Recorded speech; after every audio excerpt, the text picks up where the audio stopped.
what stands for standalone components means what? So I no, actually I don't. So actually in Angular 16 we are moving out of the modules, ng modules. Okay, so Mhm. you have been creating the modules, ng modules in Angular 10, correct? So the component you have to, so tell me, when you add the component in your project, so what CLI does for you, means what dependencies it adds everywhere in the project. Yes, CLI already registers the component with the app module.ts.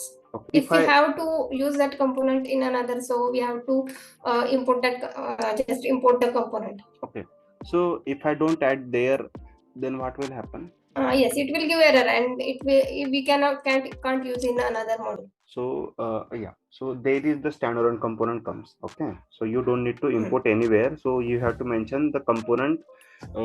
When you create a component, it creates